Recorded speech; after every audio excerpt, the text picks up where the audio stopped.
الحمد لله القائل: وعد الله الذين آمنوا منكم وعملوا الصالحات ليستخلفنهم في الأرض كما استخلف الذين من قبلهم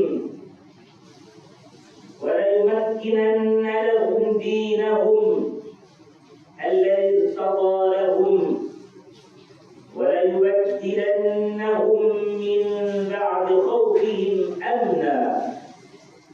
أشهد أن لا إله إلا الله وحده لا شريك له، وأشهد أن سيدنا محمدا عبده ورسوله. اللهم صل على سيدنا محمد وعلى آل سيدنا محمد وعلى آله وأصحابه ومن دعا بدعوته إلى يوم الدين. أما بعد، فيا عباد الله أوصيكم وإياي بتقوى الله، فقد فاز المتقون.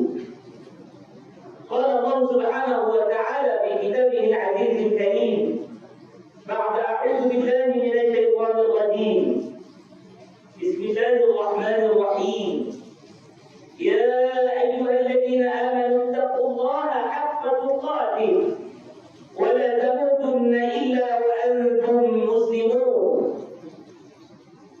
Sidang muslimin jamaah dari Masjid KB yang dirahmati Allah Subhanahu wa taala sekalian. Saya menyeru diri saya dan tuan-tuan, abang-abang, anak-anak yang hadir pada hari ini. Marilah sama-sama kita meningkatkan ketakwaan kita kepada Allah Subhanahu wa taala dengan melaksanakan segala perintah Allah dan meninggalkan segala larangannya dalam masa yang sama. Marilah sama-sama kita memberi sepenuh tumpuan dan perhatian kepada khutbah yang akan disampaikan ini. Jangan sesekali kalian berbual-bual, sibuk dengan handphone kalian, ataupun apa sahaja benda yang lawa daripada tujuan utama mendengar khutbatain dari dua khutbah di jemaah ini sebelum jemaah ini dan salatnya. Moga-moga khutbah ini memberi manfaat kepada kita semua. Hari ini khatib mengajak semua hadirin menghayati khutbah yang bertajuk Saat Kegemilangan Islam. Hadirin sidang jemaah yang dirahmati Allah, realiti pada hari ini umat Islam di beberapa buah negara sedang mengalami silih-silih kekalahan, kemusnahan, kehancuran, kematian, penghinaan dan penindasan yang berlanjutan tanpa tahu penghujungnya. Adakah sebegini takdirnya sampai bila-bila yang mesti kita tempuhi ataupun kita lalui tatkala menuju tuanya dunia ini? Adakah kita memang lebih rendah berbanding dengan umat-umat yang lain, ataupun berbanding dengan generasi awal umat Islam yang sebelum kita? Jawapannya tidak sama sekali. Umat Islam yang berada pada hari ini sebenarnya adalah sebaik-baik umat. Tetapi segala musibah yang melanda umat pada saat ini hanya bersifat ujian lagi sementara, tidak akan kekal. Sampai masanya umat Islam akan kembali gemilang semula, bahkan menjadi umat Islam pada akhir zaman yang begitu besar keistimewaannya. Lalu ayo dalam khutbah Jumat ini kita ambil tahu sebahagian. Pertama, keadilan khilafah akan muncul kembali. Hadirin rahimakumullah, jangan tidur. Dengar ayat dia. Sebuah hadis yang diriwayatkan oleh Hudzaifah radhiyallahu taala anhu wa ardhah, bahwa Rasul sallallahu alaihi wasallam bersabda, zaman kenabian akan terus berlangsung pada kamu sehingga suatu tempoh yang dikehendaki oleh Allah, kemudian dia akan mengangkatnya. Setelah itu akan berlangsung masa khalifah yang berteraskan kenabian sehingga ke satu tempoh yang dikehendaki olehnya sebelum diangkat. Selepas itu datang pula masa kerajaan yang saling menggigit hingga ke tempoh yang dikehendakinya. Menyusul selepas itu datang pula penguasa-penguasa yang mendominasi Uthmaniyah. Setelah itu kembali semula masa khilafah yang berteraskan kenabian. Tadi Hudzaifah berkata, sampai di situ Nabi dia. Hadirin rahimakumullah, kita sedar atau tidak, sebenarnya kegemilangan Khalifah Islam atau Khilafah Islamiyah yang terakhir yaitu Khilafah Uthmaniyah baru saja berakhir pada 1924 dan tahun hadapan 2024 sempurna 100 tahun sahaja kejatuhan Khilafah Islam Uthmaniyah. Walhal masyarakat Barat yang berbangga dengan tamadun Rom pun mengambil masa lebih dari 1000 tahun untuk menjadi seperti sekarang. Empayar Rom jatuh pada 476 Masehi. Barat bangkit dan membangunkan negara mereka sebagai kuasa kolonial hanya sekitar tahun 1770-an. Kedua, Islam akan kembali dikenali setiap manusia. Satu hadis riwayat dari Tamim Adad radhiyallahu taala anhu bahwa Rasul sallallahu alaihi wa ala alihi wasallam telah bersabda, la yablughanna hadha al-amr ma balagha al-layl wal-nahar wa la yatruku Allahu baita madad wala wabr illa adkhalahu Allahu hadha ad-din bi'izzi 'azizin أو بذل ذليل أو كما قال صلى الله عليه وسلم. Maksudnya agama ini akan sampai ke mana-mana tempat, yang mana sampai malam dan siang. Sekali-kali Allah tidak akan membiarkan rumah maupun khemah, melainkan Allah akan memasukkan ke dalamnya agama, sama ada dengan kemuliaan ataupun kehinaan. Hadis diriwayatkan oleh Imam Ahmad bin Hanbal radhiyallahu anhu. Benarkah pada saat ini masih ada lagi manusia yang belum dengar, belum kenal, belum tahu Islam? Jika begitu, laksanakanlah sebaiknya tanggungjawab dan peranan kita sebagai khalifah di muka bumi ini. Apa yang terjadi di Palestin sekarang dari awal hingga kini bermula 75 tahun yang lalu sampai sekarang 1948 belum henti mereka mengganyang umat Islam di Palestin. Tetapi bila Palestin bangun kali ini, mereka senang mengatakan bahawa kami diserang dahulu. Inilah jahatnya politik Yahudi dan jangan diikuti oleh kita umat Islam. Hadirin rahimakumullah, apa yang terjadi sekarang menyebabkan ramai manusia menjadi makna Islam yang sebenar dan ramai yang menyokong Palestin dan membentak Israel. Sebenarnya menyebut Israel itu satu benda yang cukup membimbangkan dan tidak indah, kerana Israel adalah nama Nabi Yaqub alaihissalam yang mendapat kemenangan dari Allah Israel, yang ditolong dimenangkan oleh Allah Israel. Dan mereka itu di tempat disebut Yahudi Zionis yang dilaknat oleh Allah dan disebut ghairil maghdubi alaihim, bukan dari golongan yang dimurkai oleh Allah ke atas mereka. Ketiga, turunnya Nabi Allah Isa bin Maryam. Abu Hurairah radhiyallahu taala anhu meriwayatkan bahawa Nabi sallallahu alaihi wasallam bersabda yang bermaksud, demi jiwaku di tangannya, semakin hampir saat turun kepada kamu Isa bin Maryam al-Masih sebagai penguasa yang adil. Beliau akan memecahkan salib, membunuh khinzir dan menghapuskan jizyah.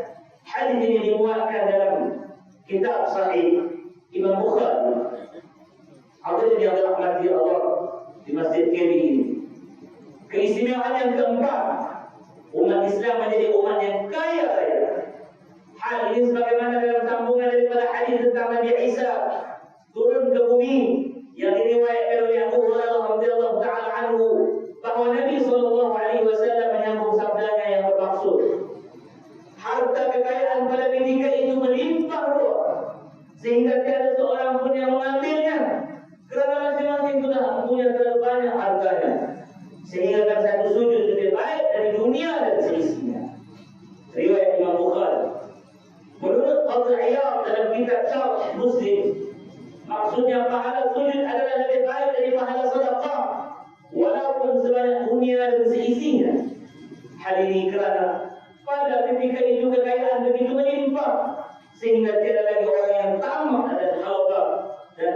jihad yang memerlukan sumbangan. Hadirin sidang jemaah yang dikasihi Allah, tidak cukup dengan berita-berita kejayaan besar, keistimewaan yang bersifat ma'nawi. Berikut pula boleh jadi lebih besar maknanya untuk diri kita. Yang kelima, dengarlah, iaitu mendapat atau beroleh mimpi yang benar. Hadis riwayat Abu Hurairah radhiyallahu taala anhu, beliau berkata bahawa Nabi sallallahu alaihi wasallam bersabda, apabila kiamat semakin dekat, mimpi seorang mukmin menjadi seakan-akan tidak berdusta lagi. Orang yang paling benar mimpinya ialah orang yang paling jujur kata-katanya. Mimpi seorang muslim ialah sebahagian daripada 45 bahagian kenabian. Hadis riwayat Imam Muslim. Keenam, Nabi sallallahu alaihi wasallam mengakui cinta kita sebagai umatnya. Abu Hurairah radhiyallahu taala anhu sekali lagi meriwayatkan daripada Nabi sallallahu alaihi wasallam dalam satu pengisytiharan, min ashaddi ummati li hubban nas yakununa ba'di yawaddu ahaduhum law ra'ani bi ahlihi wa malihi. Rawahu Muslim. Artinya, umatku yang paling mencintai aku ialah satu kelompok yang datang selepasku nanti, kata Nabi. Dan di antara mereka sampai berangan-angan untuk melihat aku, walaupun dengan menggadai ahli keluarganya dan harta bendanya sendiri.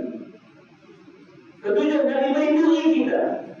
Sebuah hadis riwayat Abu Hurairah radhiyallahu taala anhu bahawa Nabi sallallahu alaihi wasallam bersabda, aku teringin sungguh, kata Nabi, kalau dapat berjumpa dengan teman-temanku. Lalu sahabat membalas, bukankah kami ikhwanuk ya Rasulullah, kami teman-teman kau, saudara-saudara kau ya Rasulullah? Nabi kata, tidak, kalau sahabat. Manhum ya Rasulullah? Nabi pun menangis.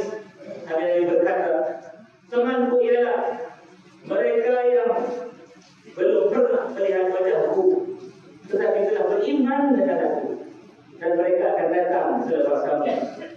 Hadis diriwayatkan oleh Imam Muslim. Ke-8, sahabat Nabi radhiyallahu taala anhu mengagumi kita. Abdurrahman bin Yazid radhiyallahu taala anhu berkata, suatu hari kami duduk bersama Abdullah bin Mas'ud. Kami berbincang tentang sahabat Nabi dan jasa-jasa mereka. Lantas beliau berkata, sungguh hal Muhammad sallallahu alaihi wasallam sebenarnya begitu jelas bagi sesiapa yang melihatnya. Namun sungguh tiada orang yang lebih baik imannya daripada orang yang beriman secara baik. Maka beliau pun membaca surah Al-Baqarah ayat 1 hingga ayat 3. Hadis riwayat Al-Hakim. Kita orang yang beriman dengan Nabi secara baik, yang tanpa melihat susuk tubuh fizikal Nabi SAW. Bahkan dalam riwayat lain yang ke-9, Nabi SAW mengagumi iman kita. Diriwayatkan satu hadis sahabat bertanya, wahai Rasulullah, adakah terdapat orang yang lebih besar pahalanya dari kami? Kami beriman denganmu dan mengikutimu ya Rasulullah. Nabi membalas, maka apa yang boleh menghalang kamu lagi sedangkan Rasulullah ada di kalangan kamu dan wahyu dari langit turun secara langsung kepada kamu. Bahkan ada kaum yang datang selepas kamu. Mereka menerima Al-Quran dalam bentuk kitab, namun mereka tetap beriman dan beramal dengannya. Mereka orang yang lebih besar pahala daripada kamu. Mereka lah orang yang lebih besar pahala daripada kamu. Nabi mengulangnya. Diriwayatkan oleh Imam Tabarani. Masya Allah, Allahu Akbar. Demikianlah sebahagian keistimewaan yang Allah peruntukkan kepada kita yang hidup di akhir zaman ini. Tinggal lagi sama ada kita mahu mengambil peluang ini atau tidak. Ammar bin Yasir radhiyallahu taala anhuma meriwayatkan bahawa Nabi pernah bersabda, umatku seperti hujan, tidak diketahui mana yang paling baik, yang awal ataupun yang akhir. Lalu apa lagi alasan untuk kita tidak